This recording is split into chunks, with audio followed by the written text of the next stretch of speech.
Welcome to स्टैटिस्टिक्सपीडिया। Now आज का जो वीडियो है वो the paper analysis of DSSP statistical assistant as well as आज हम एक अपकमिंग न्यू वैकेंसी के बारे में डिस्कस करेंगे। So first of all I have the papers, आपके मॉर्निंग आफ्टरनून इवनिंग शिफ्ट के पेपर्स मेरे पास हैं और जब मैंने इन पेपर्स को देखा so I found this paper very very easy papers as compared to your previous times because what I observed students की last year जो था वो न्यूमेरिकल पार्ट भी इन्वॉल्व था।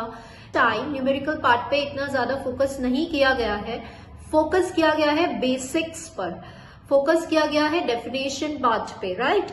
सो once I have gone through तो मैंने देखा इनिशियली कुछ जो क्वेश्चंस हैं वो तो आपके थोड़े से टिपिकल क्वेश्चंस थे which are related to the advance statistics, but once I gone through the थोड़ा सा लेटर ऑन वाले सेक्शंस पे जब मूव ऑन किया तो I found the questions to be the most simplest one, जिसमें सेकंड्स में you need to give the time, matlab it's all about basics. So some of the students, they according to their reviews I found them ki the paper is very difficult and the level of difficulty is very very high this year, but this is not so. अगर आप अभी बिल्कुल time के साथ और अगर आप paper को ऑब्जर्व करेंगे अभी इस पॉइंट ऑफ टाइम में जो आपके पास जो भी आपने जिस भी शिफ्ट में एग्जाम दिया है ऑलमोस्ट सारी शिफ्ट के क्वेश्चंस जो है बहुत थोड़ा सा डिफरेंस है, सबके सेम ही है, मैं अभी आपको बताऊंगी। और तो you will find the paper is very easy. So let me tell you, एक बार थोड़ा सा हम एक देख लेते हैं, एक ब्रीफ डिस्कशन कर लेते हैं about the pattern of the exam so that आपको समझ में आएगा कि what the pattern is all about. This year exam was based on definition students. अगर आपको पता है स्क्यूनेस क्या होता है, अगर आपको पता है कर्टोसिस क्या होता है, स्पीयरमैन्स रैंक कोरिलेशन की लिमिट्स पर क्वेश्चन था, क्लासिफिकेशन कितने टाइप्स के होते हैं, एक टेबल दे दिया, ईयर दे दिया, डेटा दे दिया और आपसे पूछ लिया बताओ इसका क्लासिफिकेशन क्या है। तो अगर ईयर है तो that means chronological classification. Seen the questions of different shifts, तो वहां मैंने देखा कि सेम क्वेश्चन में मीडियन भी कैलकुलेट करना है। एक शिफ्ट में सेम क्वेश्चन दिया, उसमें मीडियन निकालना था, दूसरे शिफ्ट में मोड निकालना था, तीसरे शिफ्ट में आई थिंक क्वार्टाइल निकालना था। तो इस टाइप के क्वेश्चंस दिए हैं। क्वेश्चंस आप अगर अभी आप बिल्कुल ध्यान से देखेंगे तो जो पैटर्न फॉलो हो रहा है, जैसे मीडियन है, आपसे एक क्वेश्चन में मीडियन का फॉर्मूला पूछ लिया, कंटिन्यूअस फ्रीक्वेंसी डिस्ट्रीब्यूशन, थोड़ा सा आगे मूव करेंगे तो उसी कंटिन्यूअस फ्रीक्वेंसी डिस्ट्रीब्यूशन के फॉर्मूले को इंप्लीमेंट करना है न्यूमेरिकल क्वेश्चन में। तो क्या हम इतना इजी क्वेश्चन नहीं सॉल्व कर सकते? हम 11th-12th में पढ़ चुके हैं व्हाट इज क्वार्टाइल 1, Q1 का फॉर्मूला क्या होता है डिस्क्रीट के केस में, मीडियन के केस में, मोड के केस में। So we know how to calculate. अगर ये भी हमें डिफिकल्टी लेवल लग रहा है then see if I eliminate what I have analysed, कि अगर मैंने एडवांस स्टैटिस्टिक्स के क्वेश्चंस एलिमिनेट कर दिए, लाइक मल्टीपल रिग्रेशन है, स्टोकेस्टिक प्रोसेस है, अगर हमें नहीं आ रहा है, हम पढ़ के नहीं गए थे, right, if I eliminated then also we are able to easily हम जो है जिन टॉपिक्स का पार्ट्स जो बेसिक्स वाले पार्ट्स हैं जो आपने पढ़े हैं सिलेबस में, तो वो इवन तब भी हम इजीली क्लियर कर पाएंगे इस एग्जाम को। सो आई डोंट नो कि डिफिकल्टी लेवल जो है वो डिफिकल्ट क्यों है, आपने किस बेसिस पे इसको डिफिकल्ट माना है। Because when I observe the question, correlation का कोई क्वेश्चन नहीं दिया, सिंपल स्पीयरमैन्स रैंक कोरिलेशन का आपसे लिमिट्स पूछा जा रहा है, कोई कैलकुलेशन नहीं था। रिग्रेशन की इक्वेशंस है उसमें आपसे पूछा जा रहा है कि आप वेरिएंस निकालिए। So where is the difficulty level? Median के सिंपल कंटिन्यूअस में फॉर्मूला पूछ लेते हैं, बोर्ड में आपका फॉर्मूला पूछा जा रहा है, क्वार्टाइल्स कितने पार्ट्स में डिवाइड करता है, तो ये तो हमें 9th-10th में भी पता है कि क्वार्टाइल्स जो है वो 4 पार्ट में डिवाइड कर रहा है। कितने पॉइंट्स है? 3 पॉइंट्स है, राइट। सो अगर आपने यहाँ पे भी मिस्टेक किया है तो कहाँ कमी आ रही है? आपके स्टडी प्रिपरेशन में, वहां ड्रॉबैक आ रहा है कि आपने राइट फ्रॉम 0 लेवल से शुरुआत नहीं करी है। सारे क्वेश्चंस ग्राउंड लेवल पे थे, रूट लेवल पे थे, बेसिक थे। जैसे आप चैप्टर शुरू करेंगे तो उस पर बेस्ड क्वेश्चंस है। I was because I found students की प्रोबेबिलिटी पे मैंने क्वेश्चन देखा, बेस्ड रूल का फॉर्मूला भी आपको दे दिया जाता है और सिंपल आपसे नोटेशंस पूछे जा रहे हैं कि प्रायर प्रोबेबिलिटी है, पोस्टीरियर प्रोबेबिलिटी है, मार्जिनल है, क्या है। सो कोई टिपिकल क्वेश्चन तो आया नहीं प्रोबेबिलिटी से। बस आई हैव फाउंड वन क्वेश्चन जिसमें आई थिंक शॉर्ट्स वाला कोई क्वेश्चन था कि, और प्रॉब्लम वाला एक क्वेश्चन था, प्रॉब्लम विल बी सॉल्व्ड और नॉट। तो आप 1 minus probability none will solve the problem करके सॉल्व कर सकते थे। एंड डेमोग्राफी वाइटल स्टैटिस्टिक्स में CBR की जो है वो सिंपल डेफिनेशन पूछी गई है। डेमोग्राफी क्या होता है? Study of population science. इस पर क्वेश्चंस पूछे गए हैं, which of the following statement is correct. So आपका जो बेसिक डेप्थ में तो मुझे नहीं लगता कि क्वेश्चन पेपर बिल्कुल डेप्थ में है। मंथ वाला मीडियन, मोड, क्वार्टाइल्स, परसेंटाइल्स पर इतने क्वेश्चन है कि easily you can solve. Rank correlation की लिमिट पूछी जाती है। डेमोग्राफी क्या होता है? बेसिक प्रैक्टिकल, जिससे हम कहते हैं ना real, that is being asked, right. तो इतना ज्यादा स्टैटिस्टिक्स मुझे नहीं लगा कि डिफिकल्ट पेपर था। स्कैटर डायग्राम बना दिया, आपसे पूछ लिया कि भाई हाई पॉजिटिव कोरिलेशन है, हाई पॉजिटिव कोरिलेशन है, नेगेटिव है तो ऑब्वियसली राइजिंग टेंडेंसी में, पॉइंट्स क्लोज है तो हाई पॉजिटिव कोरिलेशन है, right. So components of time series पे कोई क्वेश्चन ही नहीं पूछा। कितने कॉम्पोनेंट्स होते हैं? We know that trend, seasonal, cyclical and irregular components. So within a second वाले क्वेश्चन थे, but yes few questions I have found कि जो टिपिकल क्वेश्चंस है, टाइम टेकिंग है, लेकिन क्वेश्चन पेपर ही फ्रेम इस तरह से किया गया है कि आपको सारे बेस के क्वेश्चंस दे दिए। जैसे आप चैप्टर ओपन करोगे, स्क्यूनेस, कर्टोसिस पे क्वेश्चंस दे दिए, ठीक है। प्लैटिकर्टिक पॉइसन डिस्ट्रीब्यूशन का फॉर्मूला दे दिया कि चलो μ3 का फॉर्मूला क्या होता है, तो ये तो हमें वैसे भी पता था। सो maximum questions are formula based. I told you formula list prepare करना है। Formula based questions, direct questions होते हैं। अगर याद है तो क्विकली टिक करोगे, वहां कहाँ टाइम लग रहा है आपका। मीन की प्रॉपर्टीज पे कहाँ टाइम लग रहा है, मीडियन के फॉर्मूले में, डेसाइल्स, परसेंटाइल्स के फॉर्मूले में कहाँ टाइम लग रहा है। सो एक पेपर इस तरह से फ्रेम किया गया है कि अगर कुछ क्वेश्चंस इन्होंने न्यूमेरिकल दिए हैं तो वहां टाइम जरूर लगेगा। आते हैं एडवांस स्टैटिस्टिक्स पे। एडवांस स्टैटिस्टिक्स के क्वेश्चंस जो पूछे गए हैं आपके मल्टीवेरिएट से और multivariate regression से, and I think multivariate inference is also there. Some non-parametric test पर भी बेस्ड है। non-parametric टेस्ट में मैन-विटनी यू टेस्ट निकालना था, बट एक question I found very simple. Run test में सिर्फ रन्स काउंट करने, राइट। पॉजिटिव साइंस आपको कैलकुलेट करना है। तो साइन टेस्ट क्या होता है? वन सैंपल साइन टेस्ट होता है। कॉल्मोग्राफ टेस्ट क्या होता है? तो ये सब तो बेसिक थे जो आपने बीएससी में अपने पढ़ा होगा और एमएससी में थोड़ा बहुत अगर याद है। सेट्स का क्वेश्चन पूछ लिया, A union B, De Morgan's law पे क्वेश्चन आ गया, तो दिस इज मोस्ट सिंपलेस्ट, क्योंकि 11th-12th में आपके पास मैथ्स होगा तो वो हमें याद रह सकता है। अगेन फॉर्मूला लिस्ट अगर आपने प्रिपेयर करी होगी तो आपको एडवांटेज मिल जाएगा उस चीज का। आपको ऑप्शंस में आपका टाइम बहुत सेव हुआ होगा if you have prepared the formula list. So even if students, अगर मैं हैजार्ड फंक्शन, मल्टीवेरिएट, रिग्रेशन इन सबको हटा भी देते हैं ना, तब भी you can easily qualify the paper. There is no difficulty level. कुछ क्वेश्चंस ऐसे थे जो टाइम टेकिंग थे, जैसे रिग्रेशन में एक्स और वाई की वैल्यूज दे दी और आपसे रिग्रेशन लाइन पूछा गया था शायद y is equals to a+bx पर। आई थिंक ऑल शिफ्ट्स में ये क्वेश्चन था। So that was a time taking, लेकिन वो टाइम इसलिए लगा क्योंकि ऊपर वाले क्वेश्चन सेकंड्स वाले क्वेश्चन फ्रेम कर दिए, तो वो टाइम मैनेजमेंट की जो बात हम करते हैं तो वो यहाँ पर मुझे नहीं लगा कि इतना वो लगेगा। Even if you can skip that question अगर आपको नहीं आ रहा है तो। SSE पर एक क्वेश्चन था, तो आई डोंट थिंक, अगर आप अभी बिल्कुल तसल्ली से पेपर देखेंगे ना तो you will got to know कि मैक्सिमम क्वेश्चंस आप राइट डाउन करिए, फॉर्मूला बेस्ड थे, डेफिनेशन बेस्ड थे।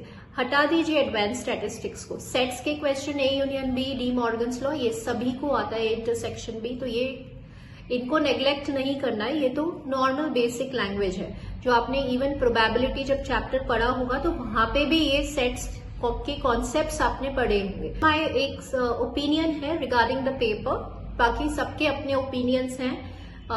अपनी स्टडीज के अकॉर्डिंग आप डिफिकल्ट लगा होगा क्योंकि एडवांस लेवल के क्वेश्चंस भी बहुत अच्छे थे, multivariate, regression, logistic, hazard function, all that. But मैंने इस तरह से एनालाइज किया है स्टूडेंट्स की जो बेसिक हम बीएससी में पढ़ते हैं उनको, उन क्वेश्चंस को देखकर मैंने एनालाइज किया है कि क्या स्टूडेंट क्वालिफाई हो सकते हैं या नहीं। तो उसके बेसिस पे मैं अपना एक ओपिनियन आपको बता रही हूँ जो मुझे लगा, जो that I am sharing with you all, right. So now students, कुछ क्वेश्चंस जब मैं देख रही थी सो आई फाउंड कि मुझे एक डाउट लगा उनके आंसर्स में जो मैं आपसे शेयर करना चाहती हूँ। एक बार आप भी इसको रिकैलकुलेट करिएगा। लाइक जो क्वेश्चंस जितना मुझे ध्यान है वो मैं आपसे एक बार बता रही हूँ, मैं एक बार शेयर कर रही हूँ आपसे, तो प्लीज कंसिडर करिएगा इसको। आप खुद से भी एक बार कैलकुलेट करिएगा, देखिएगा कि यस रॉन्ग है या नहीं।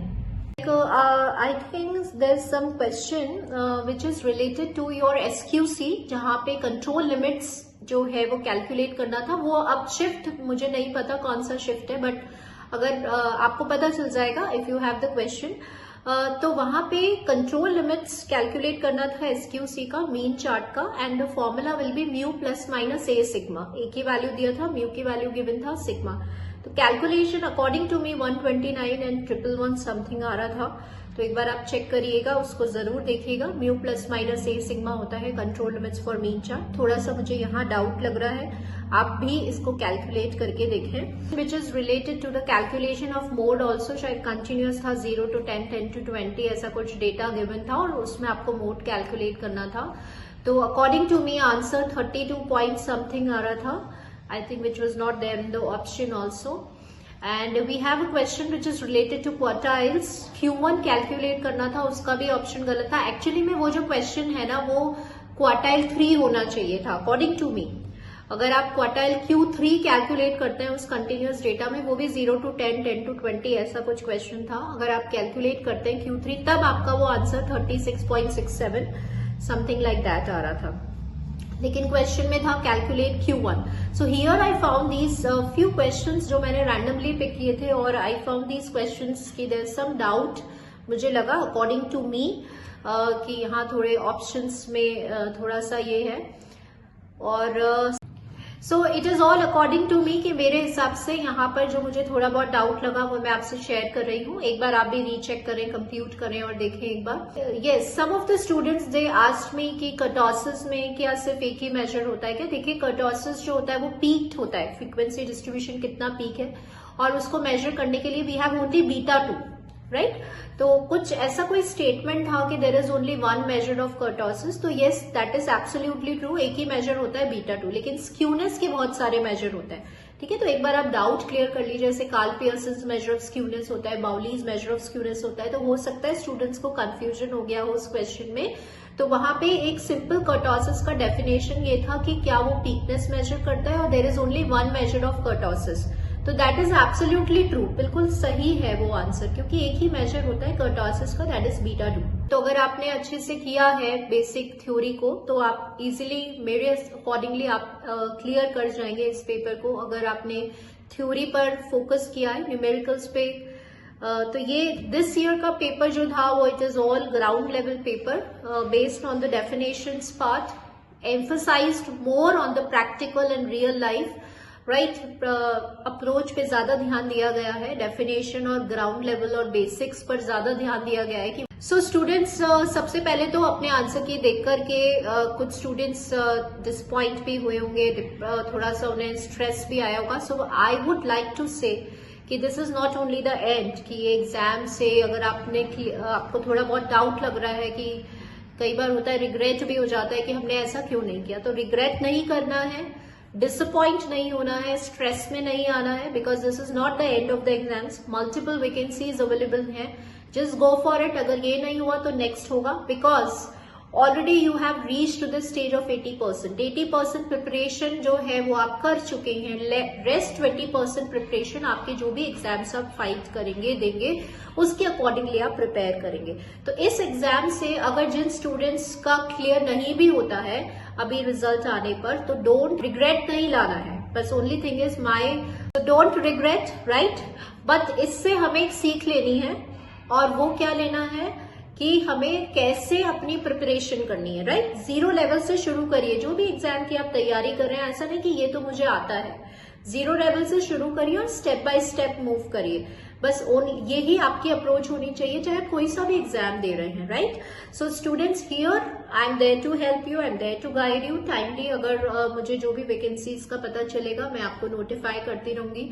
My message to all the students जिनका क्लियर नहीं हुआ है, कि डोंट वेस्ट योर टाइम।